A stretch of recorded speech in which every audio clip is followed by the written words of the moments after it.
اعوذ باللہ من الشیطان الرجیم۔ پناہ مانگتا ہوں میں اللہ کی شیطان مردود سے۔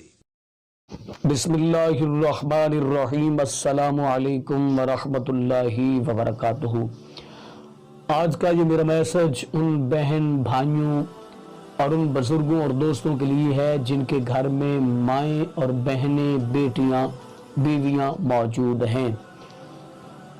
اسلام میں پردے کا حکم دیکھیں، اسلام ایک بہت عظیم اور پاکیزہ اور طاہر اور معطر دین ہے۔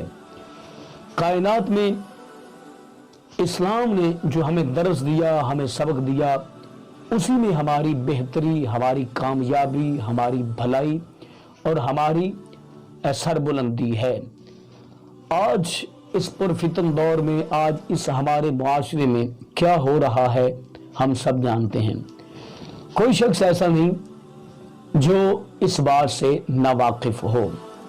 زنا زد عام ہے، اور پھر ہمارے معاشرے میں بے حیائی، فحاشی کے اڈے چل رہے ہیں۔ ہمارے معاشرے میں بیٹی کو بیٹی کا مرتبہ، بیٹی کو بیٹی کی نگاہ سے نہیں دیکھا جا رہا، ماں کو ماں کی نگاہ سے نہیں دیکھا جا رہا، بہن کو بہن کی نگاہ سے نہیں دیکھا جا رہا، اور بیوی کو بیوی کی نگاہ سے نہیں دیکھا جا رہا۔ یقیناً یہ ہماری بدقسمتی ہے۔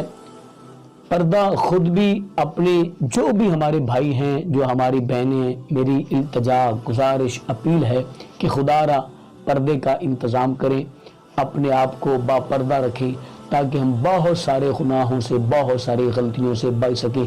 اسلام نے جو بھی ہمیں درس دیا ہے وہ ہماری بہتری اور کامیابی کے لیے دیا ہے۔ اپنا بہت سارا خیال رکھیے گا۔ اللہ نے